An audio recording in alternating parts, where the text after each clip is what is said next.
Hola, buenas tardes. A nombre de Librería Bonilla y Bonilla Artigas Editores, les damos la bienvenida a la presentación del libro La promesa de aquella inacabable aventura, de Cristina Múgica. Agradecemos su presencia, así también como agradecemos la presencia de los presentadores de este libro, que son Gustavo Illades y Tatiana Bucuna. Al final de la presentación abriremos preguntas y también tendremos un concierto de Manuel Mejía, un concierto de la URSS. Muchas gracias. Con ustedes los dejo con la doctora Cristina Múgica.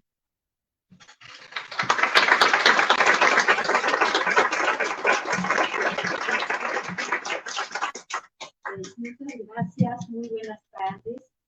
Pues estoy muy contenta y realmente muy emocionada de estar aquí, de que estén ustedes conmigo, queridos amigos, queridas amigas, se los agradezco muchísimo.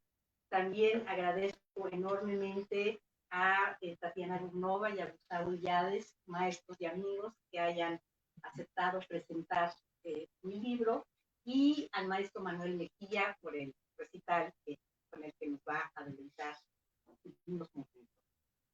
Bueno, yo escribí algo muy breve, porque me pongo muy nerviosa y no voy a poder, no podría improvisar.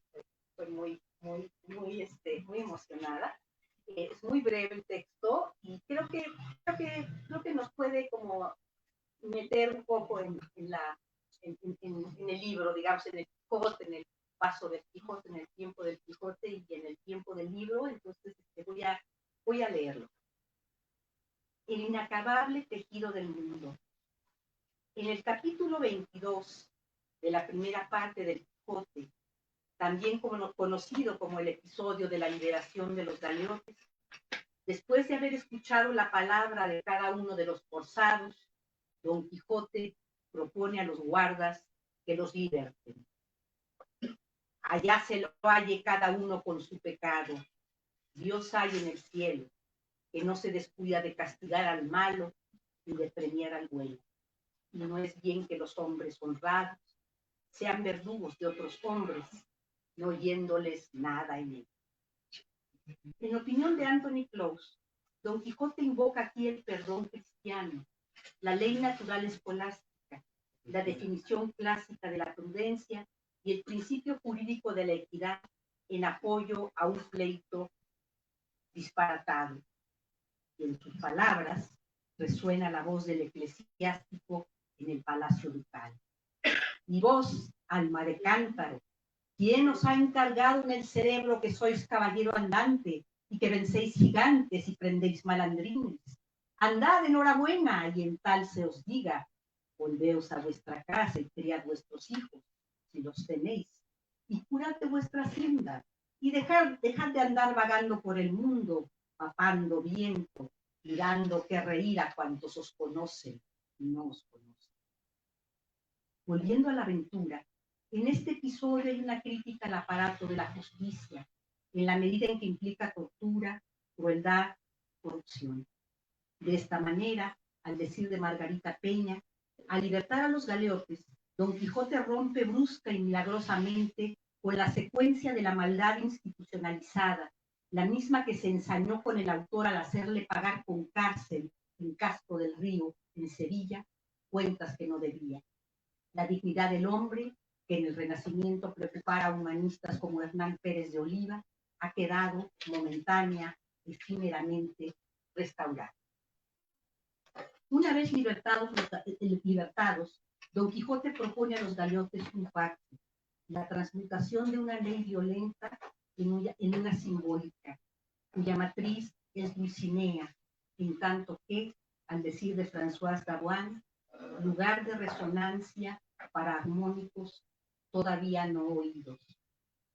Querría, y es mi voluntad, que cargados de esta cadena que quité de vuestros cuellos, luego os pongáis en camino y vais a la ciudad del Toboso, y ahí os presentéis ante la señora Dulcinea del Toboso, y le digáis que su caballero, el de la triste figura, se lo envía a encomendar, y le contéis punto por punto todos los que ha tenido esta famosa aventura hasta poneros en deseada libertad. Se trata de un lento proceso de deconstrucción y destronamiento de la violencia, y de la construcción, también lenta y apasionada, de una urdimbre simbólica, capaz de instaurar la palabra y de contener los impulsos más extremos, para rehacer de esa manera el tejido del mundo. En el enfrentamiento del sujeto con los monstruos, reales o alucinados que lo atormentan, la dama es el lugar en que los perseguidores se someten a lobos. Yo, señora, soy el gigante Caraculiambrio, señor de la ínsula Malindrania, a quien venció en singular batalla el jamás como se debe alabado caballero Don Quijote de la Mancha, el cual me mandó que me presentase ante vuestra merced para que la vuestra grandeza disponga de mí a su tal. Garante de la insistencia de la vida ante la reificación e instrumentación de los seres humanos, pese a que aparece revestida con los atributos de las damas de las novelas caballerescas, Dulcinea, afirma Dawan, no pertenece al orden imaginario. Ella se enseñorea en el lugar de la nada, en el desierto de los lazos rotos, para sostener el pacto, la palabra. De esta manera, le ofrece Don Quijote a Cardenio, el roto de la mala figura, escuchar su historia. Los deseos que yo tengo, respondió Don Quijote, son de serviros, tanto que tenía determinado de no salir de estas tierras hasta hallaros y saber de vos si el dolor que en la extrañeza de vuestra vida mostráis tener se podía hallar algún género de remedio, y si fuera menester buscarle con la diligencia posible. Cuando vuestra desventura fuera de aquellas que tienen cerradas las puertas a todo género de consuelo, pensaba ayudaros a llorarla y plañirla como mejor pudiera, que todavía es consuelo en las desgracias, hallar a quien se duela de él. Y si es que mi buen intento merece ser agradecido con algún género de cortesía, yo os suplico, Señor, por la mucha que veo que en vos se encierra, y juntamente os conjuro, por la causa que en esta vida más habéis amado o amáis, que me digáis quién sois, y la causa que os ha traído a vivir y a morar entre estas soledades, como bruto animal, pues moráis entre ellas tan ajeno de vos mismo, cual lo muestra vuestro traje y persona. 2. El carácter tragicómico de la novela cervantina radica, por una parte, en la disposición de quien, henchido de sí, se quiere equivocar. Por otra, en la caída que conduce al héroe hacia la pura materialidad. ¿No le dije yo a vuestra merced que mirase bien lo que hacía? Que no eran sino molinos de viento, y no lo podía ignorar sino quien llevase otros tales en la cabeza. Y si las aventuras son, al decir de Ortega, vaos de un cerebro en fermentación, la voluntad de aventura es real y verdadera. Pero la voluntad de aventura no surge de la plenitud de certezas, sino de la carencia de estas, de la falta, de ese querer creador, de un nuevo ámbito de realidad. René Girard pone en evidencia el afán heroico en tanto que asentado en una rivalidad mimética. Don Quijote desea a través de París del Agua. Ahora bien, dada la fuerza de las circunstancias, el héroe tropieza, cae, pierde asideros y certezas, hasta que, enfrentado a solas consigo mismo, regresa a su andar. Así le ocurre a Sancho Panza, una vez vuelto a la superficie, después de su destronamiento y caída. Cervantes, afirma Gilman, no quería que se leyera el Quijote como Hidalgo había leído las novelas de caballería. El novelista se dirige a un lector para quien teje, sin sujetarse a reglas establecidas, sino al compromiso de irlas produciendo en todo momento. Eso dice Márquez Villanueva. El Quijote es esa urdimbre de deseos que en su centro alberga el impulso quijotesco, que consiste en darse hasta extinguirse para después encenderse de nuevo. Eso lo dice María Zambra. Gracias.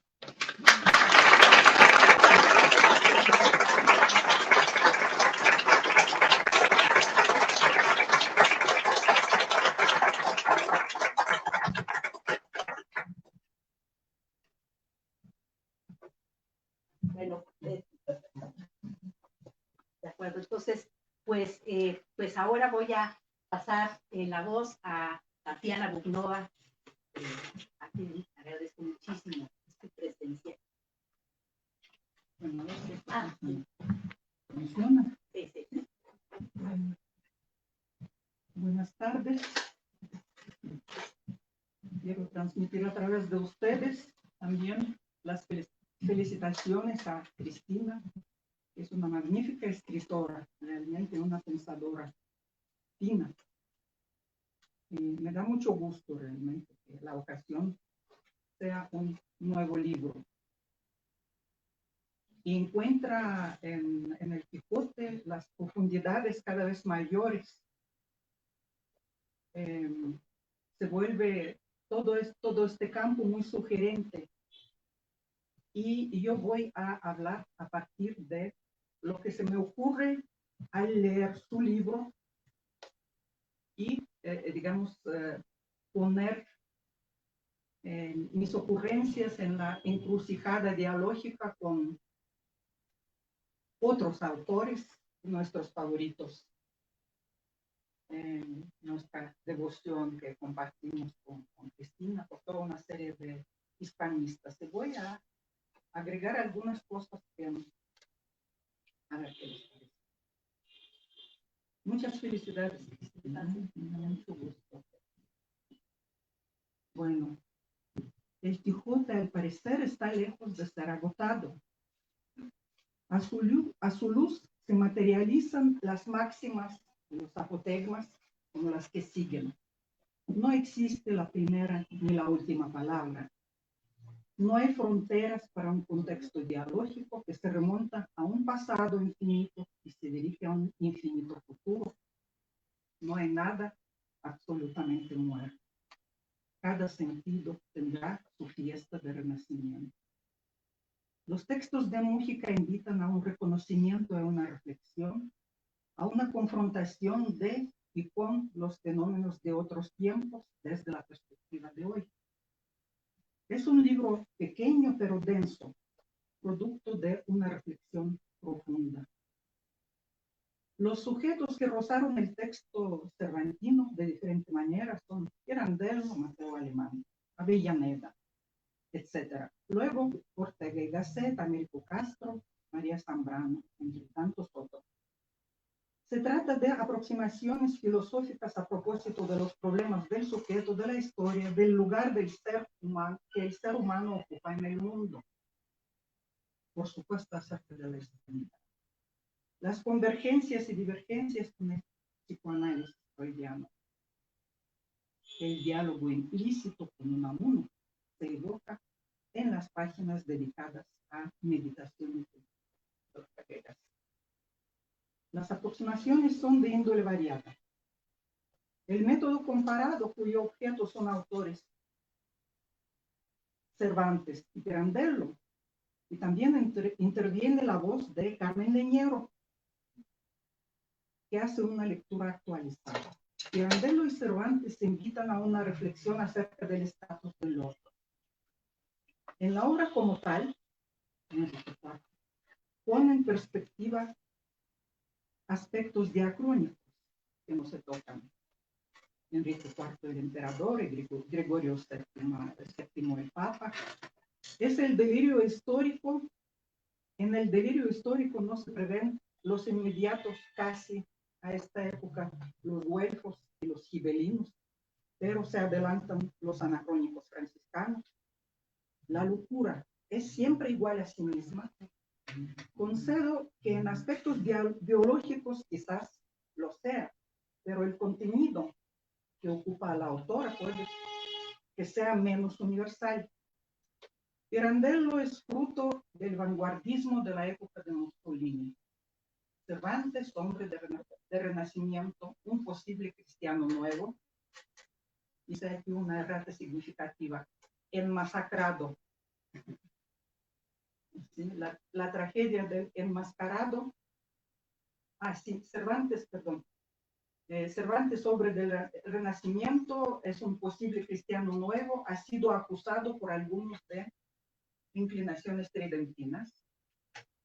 La tragedia del enmascarado y una errata significativa enmasacrado Enrique IV deriva en la de cualquier contemporáneo y se desarrolla al son de la Giovinezza, himno del fascismo italiano. La inacabable aventura se articula con la novela de Mateo Alemán, profundamente pesimista. Fue autor también de una geografía de San Antonio de Padua. Alemán y Cervantes son personalidades que contrastan. El creador de Don Quijote dice de sí mismo: yo socarrón, yo poetón ya viejo, mientras que el Alemán realmente es profundamente desesperado. Aspectos ético-morales en torno a la naturaleza humana en el centro de sus concepciones respectivas del mundo. La separación del héroe Don Quijote de su autor Cervantes se plantea en el caso de Unamuno, cuya presencia invisible deriva en un diálogo implícito que se adivina en las páginas de Ortega, pero brota desde una perspectiva global en Zambrano. En la vida de Don Quijote y Sancho es Unamuno, está como al margen. Ambos personajes, el caballero y su escudero, son héroes nacionales y mitificados. Ortega se opone tangencialmente al planteamiento. Unamuno, en cada episodio del Quijote que repasa, está estilizando el discurso agiográfico y evoca a Íñigo de Loyola como el mejor parangón para el espíritu. Don Quijote es una figura cristológica a la que los españoles se apropian para sí. El diálogo entre los pensadores se entona, metafóricamente hablando, al son del himno de la Compañía de Jesús como fondo. Es el tema de Unamuno. Y Ortega lo sabe, lo que pasa es que no lo dice abiertamente, ¿entiendes? Pero yo siento que ahí hay una especie de contrapunto. El mitologema favorito de la hispanidad es por derecho legítimo Don Quijote, pero no hay que olvidar el aspecto universal del personaje. Dostoyevsky no solo escribe una aventura de Don Quijote en el diario de un escritor, sino que integra el tema y bajo aspecto cristológico precisamente en una de sus novelas más conocidas, El Idiota. De hecho, a partir de la obra total de Unamuno, en la cual el enfoque de Cervantes, de Don Quijote y del quijotismo no es siempre igual a sí mismo, se podría tal vez derivar un diálogo implícito entre los dos clásicos, por ejemplo, a partir de las evidencias dejadas por Unamuno en los márgenes de lecturas de Dostoyevsky. La generación del 98 es el contexto en el cual resurge el emblema quijotil, a partir del cual se plantean los problemas de una hispanidad o españolismo en crisis. Sin embargo, mientras Pirandello y Cervantes invitan a una reflexión acerca del estatus del otro, la generación del 98, movida por su afán regeneracionista, buscó en los clásicos áureos un momento histórico en el que se inició la decadencia española. La generación de posguerra, cuyas preocupaciones introduce Múgica, reflexiona más sobre la psicología nacional basada en la españolidad en la obra cervantina. La celebración ya en 1905 del tercer centenario de la edición de la primera parte del Quijote, de cuyos pasos el principal maestro de ceremonias fue Azorín, conllevó una renovada cosmovisión de España y del hombre, y la estafeta fue retomada en un contexto de la derrota republicana en la guerra civil. Himno a la bandera que se cantaba en la escuela incluye la literatura. Estamos hablando de España. Viva España, la cuna de Cervantes, Calderón y el Cid, amparo de Colón. Viva el general Franco, viva, viva, viva la nación. La ambivalencia. El mitologema quijotesco, el complejo material continuamente revisado, que da origen al mito permite la proyección de los problemas y las soluciones nacionales en la obra cervantina por intelectuales de diferentes ideologías. De manera que conservadores, liberales, republicanos, anarquistas, comunistas, falangistas y carlistas, residentes en España o exiliados, en una desconcertante polifonía, acudirán al Quijote para expresar una común preocupación por España. El Quijote, pues, será el manual de todos los excombatientes del mundo y el caballero vencido se convertirá en símbolo del desencanto nacional. Aquí cito a un investigador. La polisemia nunca ha abandonado al Quijote hasta hoy día y hay toda una legión de cervantistas para alimentar. La temprana apropiación del Quijote por la causa nacional es ejemplar en el caso, por ejemplo, de Pío Baroja, invitado a jurar devoción al generalísimo, el Salvador de España, en la Universidad de Salamanca, que todavía recuerda al futuro a su rector, era una mujer, sobre la Biblia y sobre un ejemplar de Don Quijote. O sea, se materializa la metáfora. El Quijote es la Biblia española y ahí se materializa. Técnico, digamos. La locura y las diversas maneras de ruptura de la relación con los otros, y la locura como el impulso a ser otro. Uno que redunda en la muerte del otro externo, y el otro impulso que al romper las ataduras de la mediocridad del entorno construye una identidad distinta. Surge la pregunta acerca de si el regreso al yo de Alonso Quijano es una recuperación positiva. Dostoyevsky escribe una aventura de Don Quijote que publica en el diario de un escritor que perfectamente hubiera podido formar parte de la inacabable aventura, cuyo mecanismo de alguna manera ya evocó el formalista Klossky. La absoluta ingratitud de los beneficiados por la locura de Don Quijote, Dorotea, Cardenio, etc., y la impermeabilidad del medio hacia el utopismo del noble anhelo de justicia y nobleza, no son capaces de disuadir al sujeto quijotesco de seguir realizando sus imposibles esfuerzos por restablecer la armonía.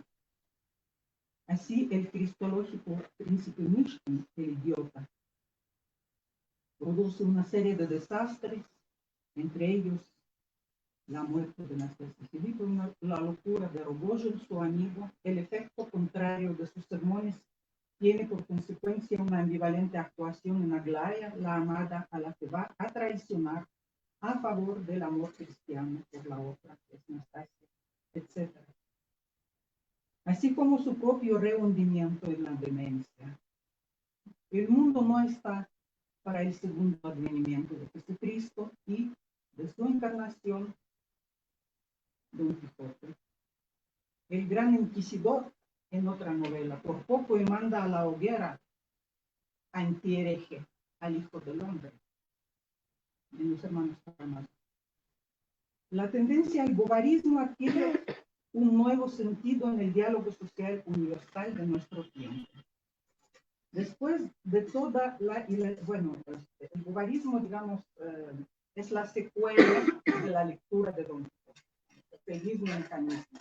Como Don Quijote está leyendo libros de caballerías y después actúa en consecuencia, Madame Bovary lee y también actúa. Bueno, entonces se integra al diálogo social universal. Después de toda la hilaridad en torno a los tópicos de la novela decimonónica rusa en Ramón Gómez de la Serna, recuperada en parte por el novísimo novelista mexicano David Toscana, el peso de vivir en la tierra.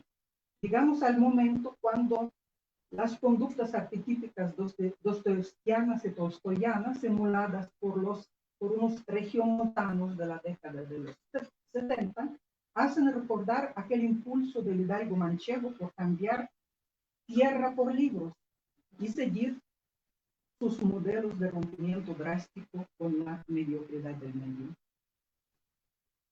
Y los héroes de Toscana encuentran cómplices con una determinada facilidad. Yo también leí aquel libro, dice un moderno prestanista destinado a una muerte por hachazos al recién reencarnado Raskolnikov. Pero el diálogo decimonónico recuperado por el regiomontano se cruza con la reencarnación soviética de los clásicos de la literatura rusa, y además de Raskolnikov empiezan a figurar los rivales del Superman y de tutti quanti de la especie. Ahí se unen Gagarin y Tereshkova.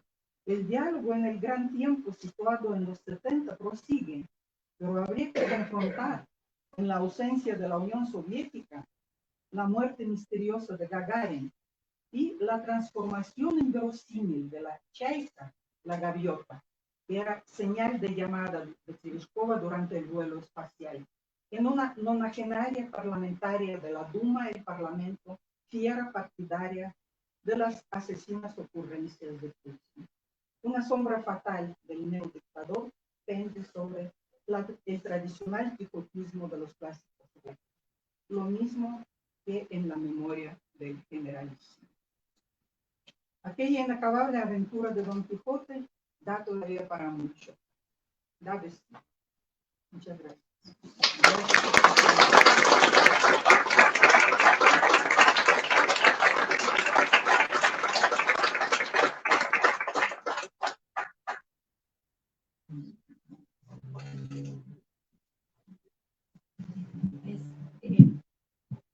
Pasamos ahora el micrófono a Gustavo Llares.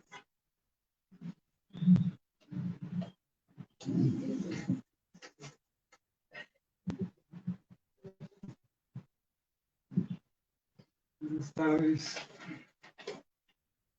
Me da mucho gusto presentar el libro de Cristina Mújica, su reciente publicación, queridísima amiga, al lado de Tatiana Dubnova, a quien agradezco, entre otras cosas, sus luminosas clases sobre Ortega. Vamos a entrar en el libro. Publicar un libro sobre el Quijote supone descifrar, en la medida que sea, la novela más valiosa y compleja escrita en castellano y al mismo tiempo la más estudiada, al punto que podemos reconocer puntos de vista pertenecientes no solo a un crítico, sino a toda una época. De ahí que digamos, por ejemplo, la lectura ilustrada o la lectura romántica del Quijote. Esta última ve en el protagonista un héroe de la libertad, la justicia, la caridad. Pero también se le ha visto como héroe del fracaso, o como neoconverso, o como parodia de Cristo, o como narcisista originalísimo, y también como homosexual y sadomasoquista perseverante. Por ejemplo, Mary Gaylor, la cervantista de Harvard, ve en Don Quijote una parodia a las novelas de caballería en la superficie textual, pero en el subtexto de la novela lo ve como una parodia a los conquistadores españoles, específicamente a Hernán Cortés. En cambio, para Maurice Molió, insigne hispanista de feliz memoria, el protagonista y el libro de Cervantes seguirán siendo vigentes mientras subsista el único mito creado por la modernidad, el mito del individuo. Asimismo, Escribir un libro sobre el Quijote implica elegir entre un buen número de perspectivas. Menciono las dos que me parecen más generales. Leer la obra desde su tiempo, con apoyo en los libros que dieron origen al Quijote, o leerla desde nuestro tiempo, ayudándonos de los libros a los cuales dio origen. Cristina funde en su libro estas dos perspectivas y lo hace de manera tan singular, tan original, tan personal, que imperceptiblemente la línea diacrónica de los textos desaparece en favor de un espacio conceptual heterogéneo en el que termina entretejiéndose la poética de Cervantes, Pirandello y Mateo Alemán, ideas de Erasmo y de Bakhtin, el problema de la expulsión de musulmanes y judíos en la España de los reyes católicos y el exilio de los republicanos españoles a consecuencia de la guerra civil, los conceptos de Freud y los de Ortega y Gasset, las observaciones de este último acerca del Quijote, al hilo de las de Unamuno, Américo Castro y María Zambrano, entre tantos otros autores. Por otra parte, hago notar que en su libro La promesa de aquella inacabable aventura, Cristina casi nunca dice yo. Entrega la palabra al Quijote y diversidad de libros, reproduce y glosa las voces de estos y según las orquesta se va haciendo escuchar ella misma.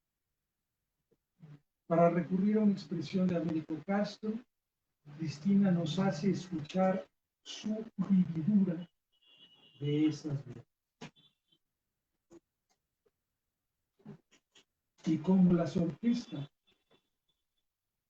por medio de una macroestructura equilibrada, pues su libro se divide en dos partes, la aventura, es decir, la acción, y la lectura, la recepción. Cada parte, a su vez, se subdivide en 3 capítulos. Sin embargo, los temas generales correspondientes a cada capítulo no obedecen a un orden evidente. Esto se repite en la microestructura de cada capítulo, cuyos subtemas, además de heterogéneos entre sí, se suceden en un orden singular. A mi entender, en ello reside la originalidad del libro y también su poética. Se trata de fragmentos más o menos autónomos, de aproximaciones, tanteos, digresiones y de cuando en cuando planteamientos totalizadores. Por consecuencia, el libro se abre a múltiples recorridos, a lecturas no lineales incluso dentro de un mismo capítulo, a relecturas zigzagueantes. Dicho con otras palabras, los subtemas o fragmentos del libro pueden irse entretejiendo más allá de la secuencia en que aparece. Se trata, en suma, de una escritura libre que solicita lecturas a sí mismo libres. El título del libro a mí me parece complejo y digno de desciframiento. Yo intenté más o menos revisar el asunto.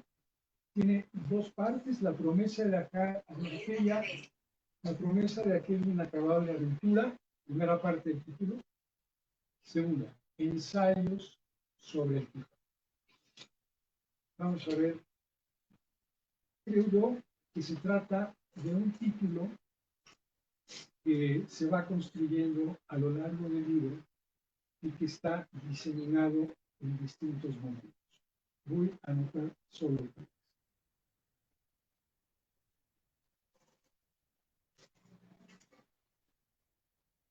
Escribe Cristina: el intento de escribir y terminar una aventura inacabable resulta quijotesco.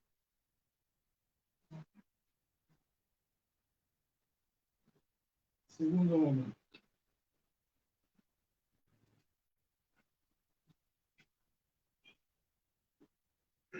subtítulo: El carácter inacabable de la locura quijotesca. Luego dice: en este punto me aventura. Pocas veces habla de primera persona. Y por último, tercer momento,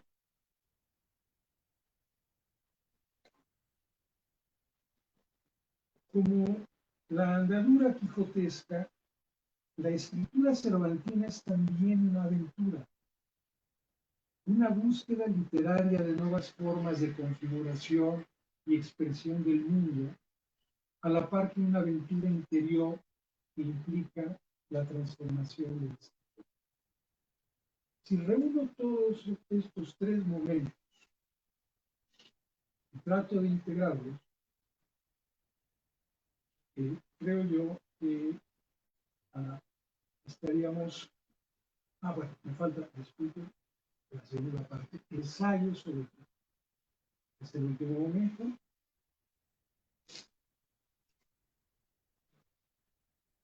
Ensayo del latín exagium, acto de pensar algo, palabra emparentada con exigere y con examen. Habla de las meditaciones de Ortega. Meditar es, siguiendo el discurso del libro que me ocupa, abrir camino a un esfuerzo doloroso e integral. Y junto a estos cuatro momentos, podría plantearse lo siguiente, en términos de lo que a Cervantes le ocurrió y también a Cristiano. Ensayar el Quijote, examinarlo, exigirlo, es un esfuerzo doloroso e integral, una aventura, locura inacabable, una aventura interior transformadora. Creo oportuno ahora mencionar algunos temas que para mí son transversales en el libro y que podrían funcionar como corrientes profundas. Los enumero rápidamente: la soledad, el deseo, el delirio y el soplo del karma.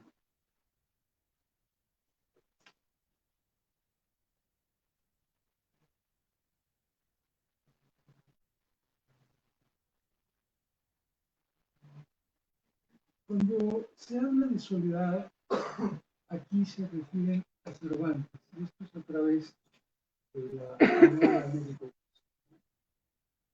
Imaginemos un Cervantes bastante maltratado por España, posiblemente, como decía Tatiana, de origen judío, perteneciente a un grupo que fue objeto de inquisición a lo largo de varios siglos.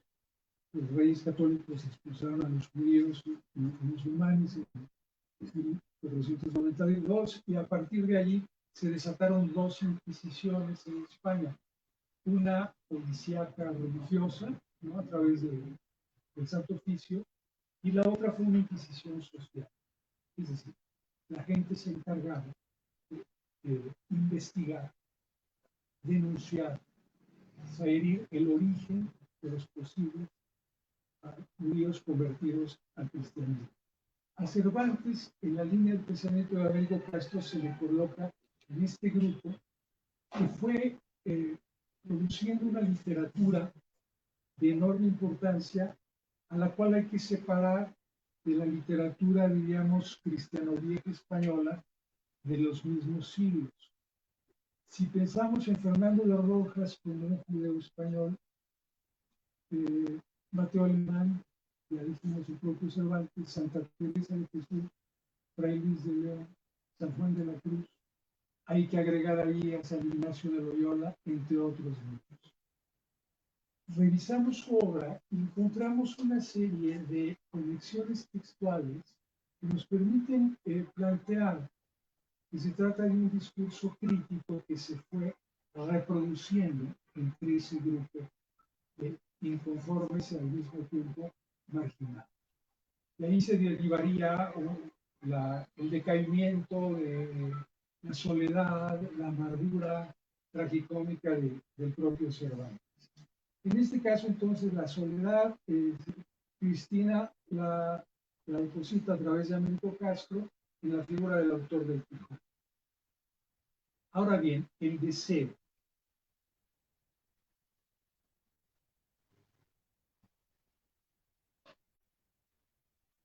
El psicoanálisis, que habla del deseo y no de la voluntad, da cuenta de un sujeto dividido.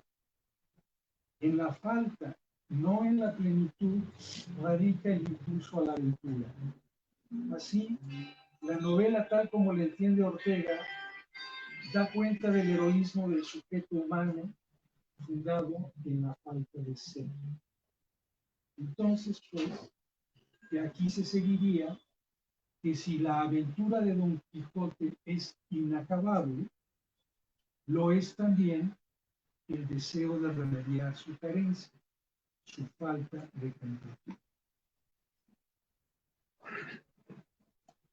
La herida.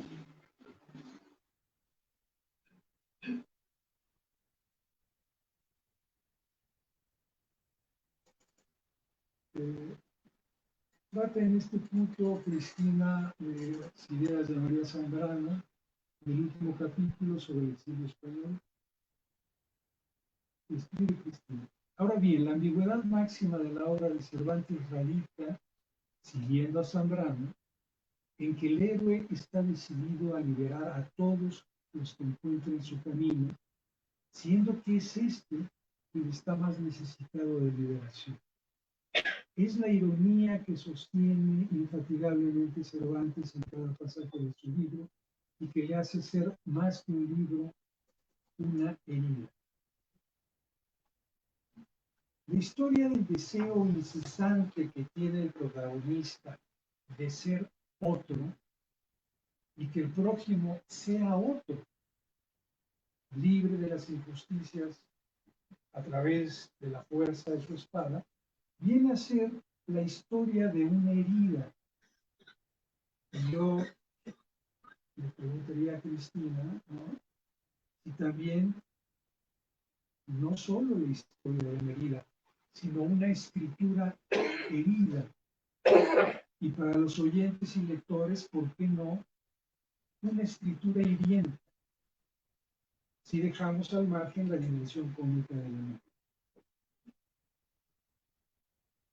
En cuanto al delirio, que lo plantea Cristina en distintos momentos del libro, se podría, y que lo recorre, y que no está tematizado de manera explícita, pero que atraviesa los distintos capítulos, el delirio aparece, voy a hacer un resumen completado. El delirio es ser otro.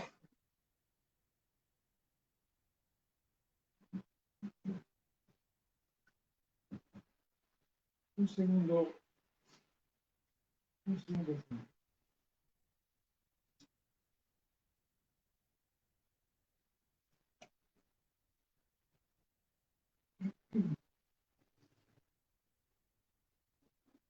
Siguiendo a Freud, en neurosis y psicosis hay un primer momento en que el enfermo sustrae de las personas de su entorno y del mundo exterior la investidura libidinal, catástrofe que se proyecta como el sepultamiento del mundo. El delirio constituye un segundo momento y se presenta como un intento de reconstruir aquello.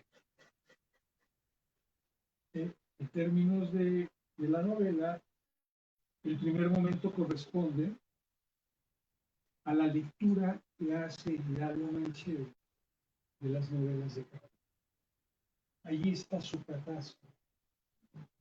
En no solo leerlas, sino en cómo las lee. Y sobre esto no voy a abundar porque es harina de profesión. Allí está la catástrofe. Es una lectura que le provoca esa catástrofe de deslivinizar o desrealizar su vida en la aldea. Y el segundo momento corresponde a la metamorfosis del hidalgo en Don Quijote, delirio según el cual intenta reconstruir o reinventar incesantemente su mundo aldeano sepultado. Otro momento del delirio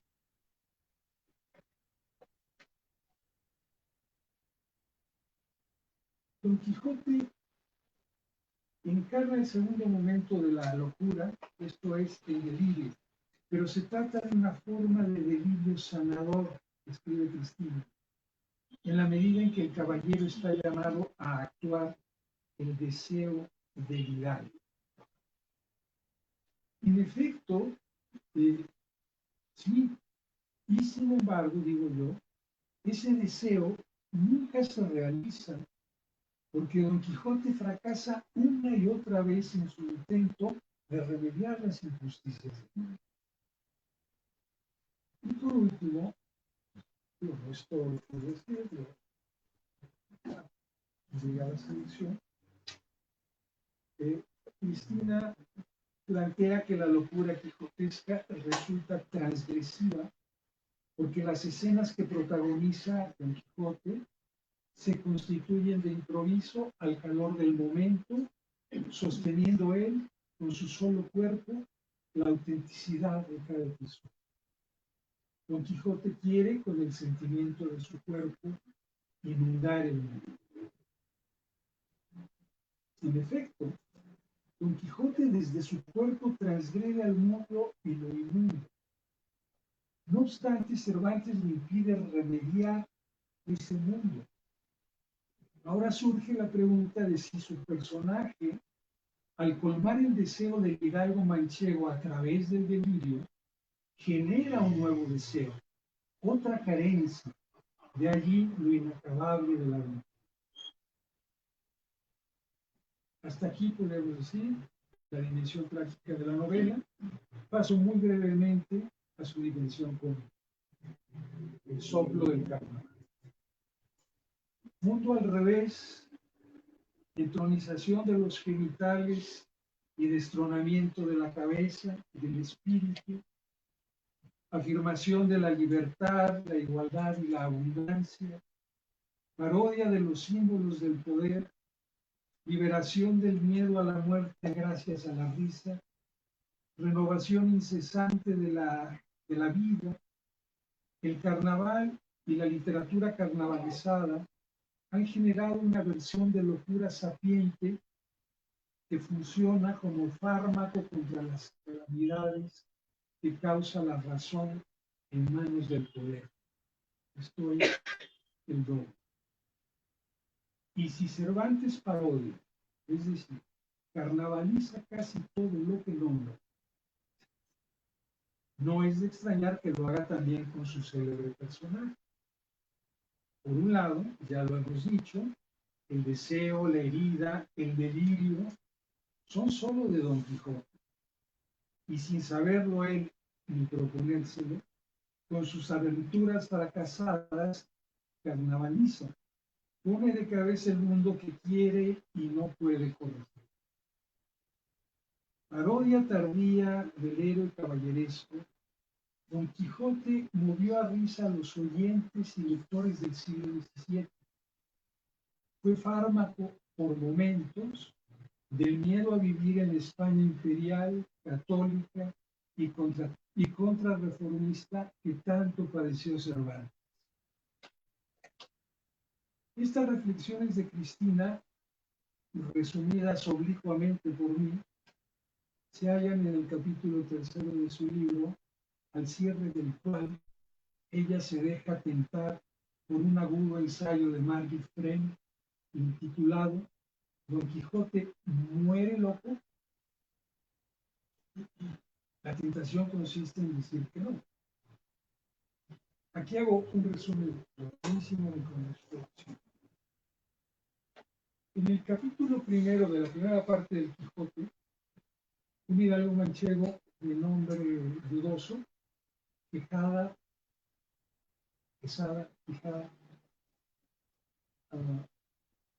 yo lo abrevio como triple Q, se convierte por efecto de la lectura de novelas de caballería, según yo, sobre la técnica que utiliza para leerla, en Don Quijote. Es decir, entra en el delirio de ser Don Quijote de la Mancha. A partir del primer capítulo, de la primera, y ese segundo avatar del personaje, el primero es Triple Q, el hidalgo manchego, el segundo es Don Quijote. Ese segundo avatar dura el resto de la primera parte y toda la segunda parte, hasta el capítulo final, el 74, en donde, entre comillas, recupera la cordura y allí aparece un tercer avatar del personaje, Alonso Quijano el Bueno. Pero Alonso Quijano el Bueno no existe en la primera, no es Triple Q. Nunca se dice Alonso Quijano. Solo aparece en 270. Entonces aquí entra el análisis luminoso de Margit Frey y encuentra, no es la primera, pero es la primera que lo plantea de una manera abierta y digamos más redonda. Pregunta a ella, y si no es así, todos, incluido casi todo el Cervantismo y casi todos los lectores del Quijote a lo largo de siglos, incluido el gran lector del siglo XX, que era Borges, dan por bueno que Don Quijote recupera la cordura. Unos pocos, Margit al frente, dicen, quizá no. Y es esa la tentación a la que yo creo que hace. Felizmente. Quizá no la recupera, sino que se trata de otra forma de lectura. Margit encuentra varios indicios fascinantes. Yo por mi cuenta que he trabajado la voz en la literatura antigua, encontré para mí un indicio indiscutible. Dice el narrador, acuérdense que se lee en voz alta, ¿no? Entonces hay un texto que no se lee, leen los lectores profesionales, el público oye. Entonces hay muchos momentos en donde el autor, sabiéndolo o no, prevé esa lectura, es decir, genera un discurso performativo o didascálico. En este caso, el narrador dice, y Don Quijote despertó de un largo sueño y dando una gran voz dijo, lo cual significa, en términos de la época, gritar. Entonces, entra en ese misterioso sueño, del cual solo en la cuenta, tampoco el narrador, despierta y dice, y así lo leen en silencio la mayor parte de los lectores. Bendito sea el poderoso Dios que tanto viene. Si le hacemos caso al dando una gran voz, bendito sea el poderoso Dios. Y esto es recuperar. Cuando 1000 páginas atrás, los momentos más obvio del vídeo de Don Quijote es que no hay grandes voces, cosa que ya sabían los oyentes porque oían al lector profesional de superar. De tal suerte que a gritos dice, agónicamente dice que ya tiene el juicio libre y claro, que ha recuperado la cordura. Y solo le pesa no poder leer libros que sean luz del alma, o sea, libros devotos, porque está a punto de morir. ¿Qué implica eso? Leer libros que sean luz del alma. Sabemos que Triple Q era un lector abismado, al punto que vendía tierras de sembradura para comprar más libros. Yo diría, era un lector yonki. Y se convierte por efecto de esas lecturas en Don Quijote. Tercer avatar, Alonso Quijano el Bueno, el que va ahora a leer libros que son luz del alma. Tercer tomo del Quijote. ¿A quién va a imitar? A Cristo. Lo cual sería impublicado en aquel. De tal suerte que había que matar Cervantes lo mata internamente porque ya no puede desarrollar ese ataque y lo mata por razones extratextuales para que no haya otro Avellaneda, otra continuación. ¿No? Si se acepta este punto de vista,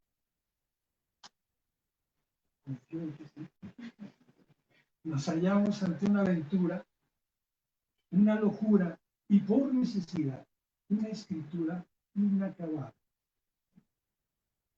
Sería esta la razón. En fin, hay mucho más que decir sobre el libro que nos convoca. Libro muy finamente escrito. Pero bueno, es hora de terminar. Enhorabuena, Cristina. Y gracias por escuchar.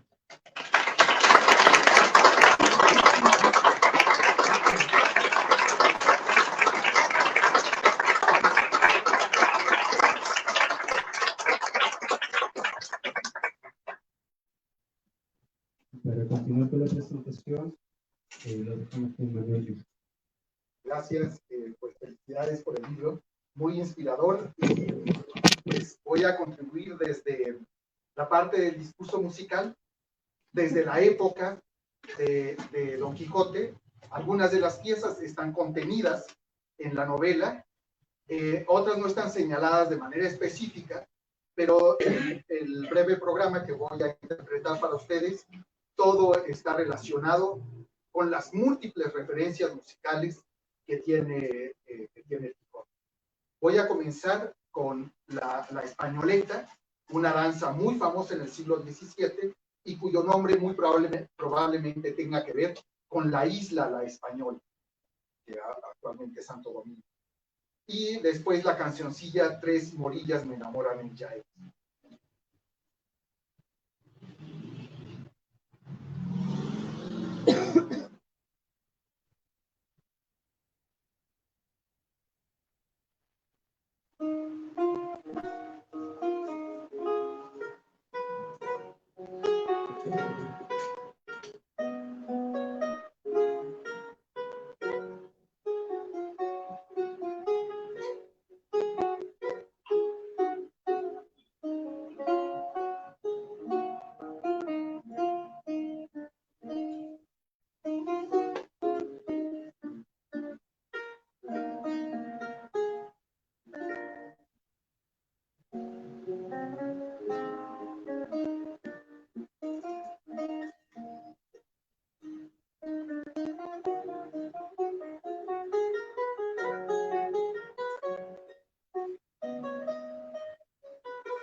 continuación, las diferencias, que son una manera de decir variaciones, pero en esa época se decían diferencias, sobre un tema muy popular en la época de Cervantes, una cancioncilla que se llamaba Guárdame las vacas.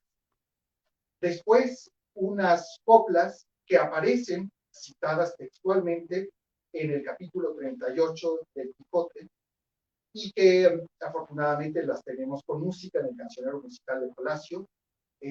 La canción se llama De la dulce mi enemiga. Y seguidamente voy a interpretar Jaca.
dulce viene mi, nace un mal que al alma hiere, y por más tormento quiere que se sienta y no se diga.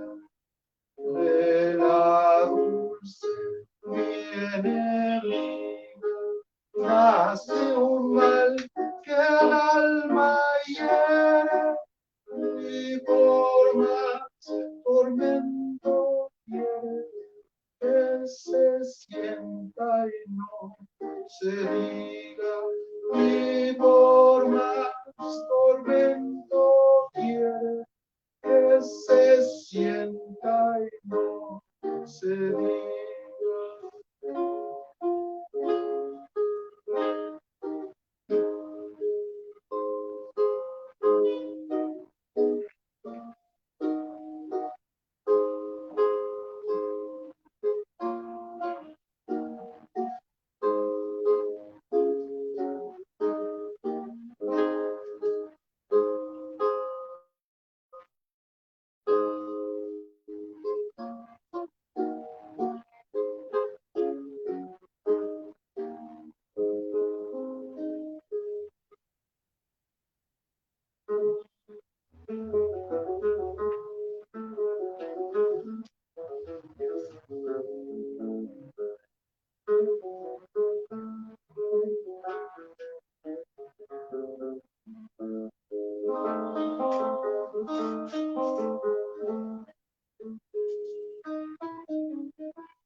Siguiente bloquecito, la versión polifónica.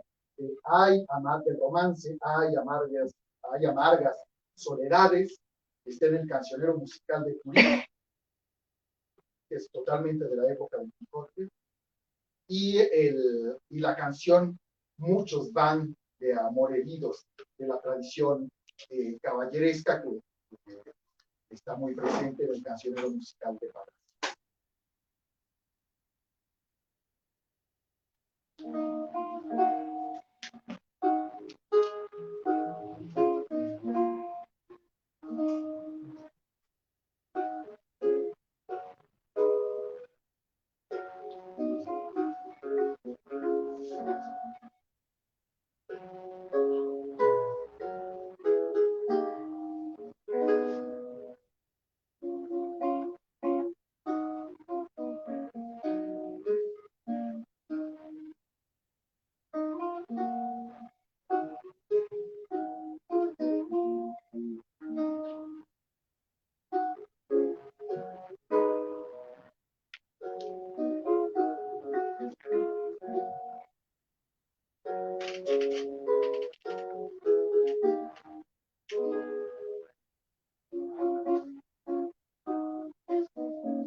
Muchos dan de amor heridos y yo también.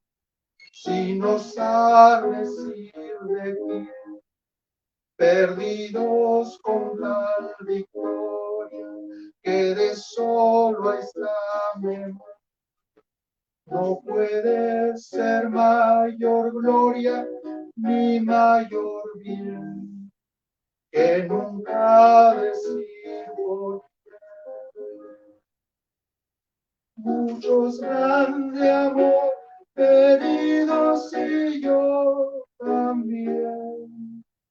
Si no sabes decir de quién y con este tal dolor que se calle es lo mejor, pues está todo el favor y todo el bien en nunca decir por quién.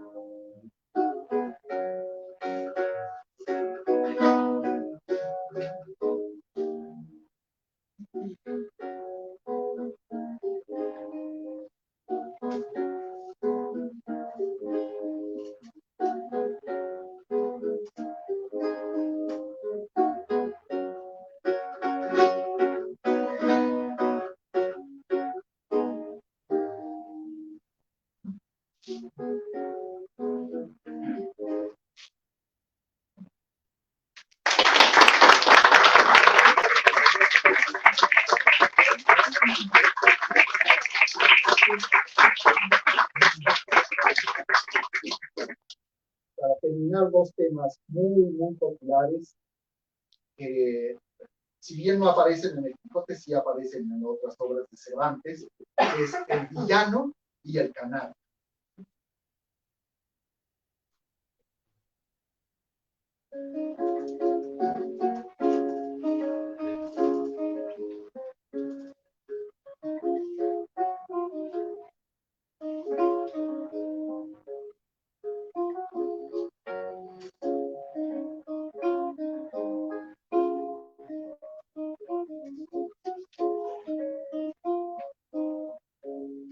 Al villano que le dan la cebolla con el pan. Al villano testarudo danle pan y azote crudo. No le daban otra cosa sino la mujer hermosa, pero pobre y virtuosa para vivir con afán. Al villano que le dan la cebolla con el pan. Al villano testarudo danle pan y azote crudo.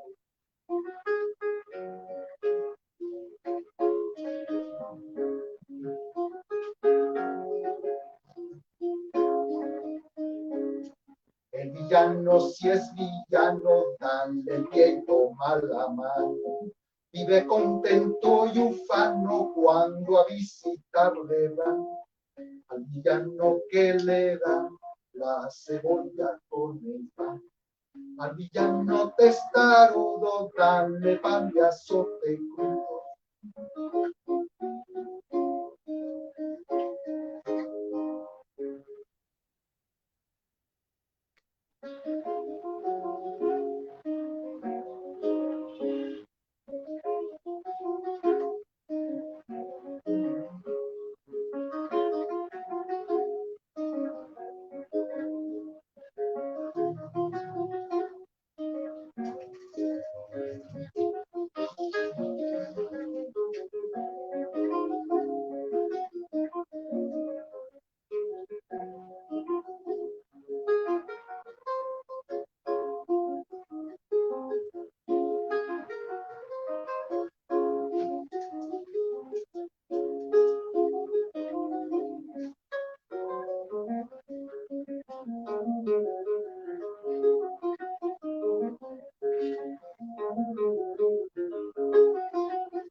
Y como una última parte de la presentación, si alguien del público quiere hacer una pregunta a la mesa, en este momento, pueden levantar la mano.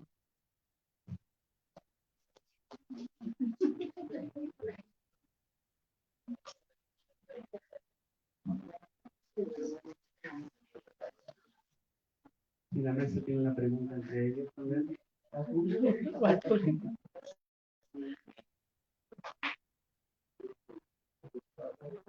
Yo tengo una pregunta, Tatiana. Bueno, realmente lo que dijiste me impresionó muchísimo. Yo con tu lectura, bueno, tu lectura del libro te lleva como a unas coordenadas que yo nunca no contemplaba, ¿no? Bueno, me quedé impresionada con esta cuestión de Pirandello, ¿no? Que efectivamente, ¿no? El libro de Carlos La luna en el pozo fue fundamental. Pues sí, le doy un reconocimiento, fue fundamental, una lectura muy sagaz, ¿no? Muy profunda, y que desde luego me abrió como el horizonte para establecer El libro que merece un mejor destino. Como olvidado. Sí, es un libro muy importante. Ahora, esto que llega, a lo que llegas, ¿no? O sea, este personaje, el masacrado, ¿no? El masacrado, Márquez, como musulmán, el fascismo. Como, bueno, sí, digamos, porque yo pensaba en términos como me exaltaba, pero en frío, ¿no? Ese tipo de cosas que son absolutamente, son tremendos, ¿no? Yo no podía llegar como a pensar eso, ¿no? Quizá más que en términos políticos, la gesticulación de masacrado, ¿no? Que finalmente, digamos, tiene una dimensión humana, por ejemplo, en el momento en que el amanuense le está leyendo, y ahí lo podemos sentir, ¿no? Incluso su desesperado afán de conquistar a su amada en la cabalgata, ¿no? Y la traición de los suyos, o sea, el flechazo en la ruta del caballo que le provoca la caída y de ahí el delito. Pero luego toda la reconstrucción y el cumplimiento de la locura, de pronto como que yo sentía, bueno, no alcanzo realmente a dar cuenta de ese sujeto, ¿no? Y de pronto lo pensé políticamente y me impresionó. Un delirio que está dirigido al pasado, está inspirado en el pasado y es como un paralelo a toda esta construcción de Mussolini que también está evocando la grandeza de Roma, etc. ¿Sabes? Son muchos siglos que realmente me llevaron a esto, ¿no? Evocaciones culturales. ¿Sí? Entonces eso me hizo investigar un poco más de la figura de Pirandello, un gran escritor, pero en una encrucijada realmente tremenda, incluso premio Nobel. Al mismo tiempo, ahí está. Son cosas que no pueden separarse una de la otra. Tú estás trabajando tu texto y lo relacionas así con tu preocupación. Y a mí siempre me surgen las preguntas así como incómodas. ¿Quién escribe para quién? ¿En qué momento? De ahí es donde sale. Incluso hablando de Don Quijote mismo. Sí, nuestro ejercicio es así un poco excesivamente exquisito. Estamos solos, estamos en la soledad, en términos de arte. ¿Sí? Si salimos a la calle, ¿quién nos entiende en todo esto? Y entonces hay quienes aprovechan los temas literarios por algo de evocar más cosas. ¿Sí? Están utilizando con fines políticos, justamente, ¿sí? Como un emblema, como un ideología.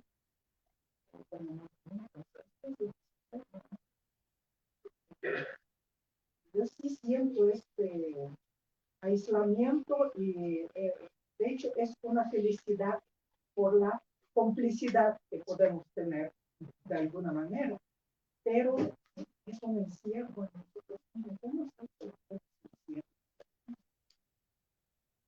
El mundo, la cultura, entre comillas, en qué forma se está tocando el cuerpo de la vida que está en mayor parte. Se están dirigiendo, lean los chats, están dirigiendo críticas a la universidad. ¿Qué están haciendo? ¿Qué estamos haciendo? Indagando a nosotros mismos, ¿sí? Indagando el pasado. Por eso me interesa realmente actualizarlo. Yo veo que no estoy sola. Ahí está David Toscana realmente. Y de repente me sorprendí porque alguien me puso la invitación. Y digo, es Don Quijote, de alguna manera, una vez más. Son mexicanos regiomontanos. ¿Sí? Y esto es lo que produce el regiomontano. Ser regiomontano es una marca. Y de repente ahí están los Don Quijotes. Dejan la mediocridad de la vida y salen, digamos, a buscar una identidad distinta. Entonces es como una esperanza que la literatura no muere todavía. Este sería el sentido. Entonces yo siempre salgo más allá por este motivo, sobre todo la temática del autor y héroe. Ahora, algo que también me llamó la atención, mencionó Gustavo, y esto me confirmó una vez más que Ortega está disputando con una mujer. El héroe se hace por la falta de ser, dice Ortega. Y dice, ahí se lee lo que dice una mujer. Yo sé quién soy. Me llamo Miguel. Justo decidí hace el parangón con el mismo Cervantes a través de toda su vida y en cierta forma una figura cristológica también y lo logra, está haciendo no sé si esto de alguna manera aclaró lo que traté de decir. Yo tengo una pregunta para la doctora. Cuando entras en el tema del libro, primer momento, segundo, la segunda cosa. El segundo es el de dices tú, no se escucha. Es cumplir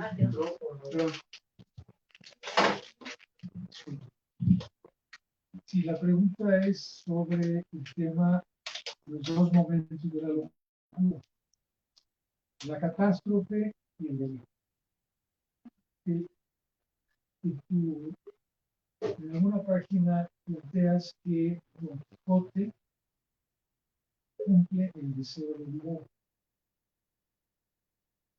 La falta el deseo, entonces, vía el delirio, allí se encuentra una expresión. Y la pregunta es si no, ya como Don Quijote, vuelve a ser un ser deseante en falta. Ese sería el punto. Sí, estoy de acuerdo con lo que planteas, de hecho, con lo que planteaste ahora, ¿no? En tu presentación, está la dimensión trágica, ¿no? La dimensión trágica es inacabable, es una desgarradura, ¿no? Es lo que nos hace diferentes, lo que nos diferencia lo que nos desgarra de la naturaleza, ¿no? Lo que nos divide. Y ahí está el lenguaje, ¿no? Que nos singulariza y que nos da un ámbito, ¿no? Y ahí vimos ahí esta red simbólica, ¿no?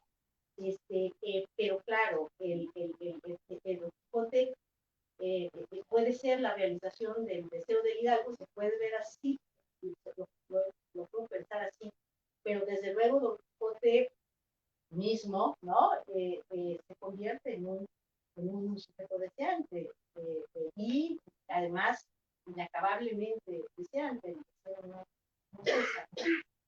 Y en ese sentido, pues ahí está la dimensión trágica, ¿no? Y cada caída, pues es la dimensión cómica, ¿no? Según lo que plantea. Nunca va a llegar a, esa herida no se va a cerrar. Entonces el delirio podría llevar ya el ser delirante, esa segunda fase que genera a su vez un deseo siempre insatisfecho, podría devenir en un nuevo cambio, de uno a otro, podría haber un desdoblamiento. A lo mejor ese es Alonso Quijano, ¿no? O el quiere leer libros piadosos, ¿no? La metamorfosis. Alonso Quijano, el tercer avatar, ¿no?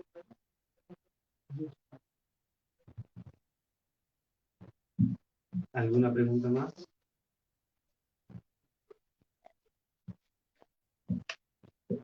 Cristina, yo te quiero agradecer muchísimo el libro. Está estupendo. Y además quisiera hacer una énfasis en las ruinas, los desastres en los que se encuentra Don Quijote, ¿no? La vertiente que tú lees de Labois es muy interesante, ¿no? Desde las ruinas nos reconstruimos. Un delirio ya es un desastre. Y reconstruirse desde el desastre es una apuesta vital. Y eso es una cosa que me llamó muchísimo la atención, tu criterio, tu apuntar en esa línea. Te agradezco mucho, Cristina. Gracias, muchas gracias.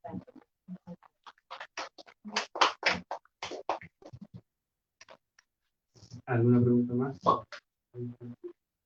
Bueno, si no hay más preguntas, quiero agradecer a la doctora por confiar en la editorial, agradecerle a ustedes como público por haber venido a la presentación, agradecerle a los presentadores por sus textos y agradecerle a Manuel también por su consejo. Muchas gracias. El libro se encuentra en el mostrador y ahora tenemos un pequeño vino de honor para celebrar. Muchas gracias.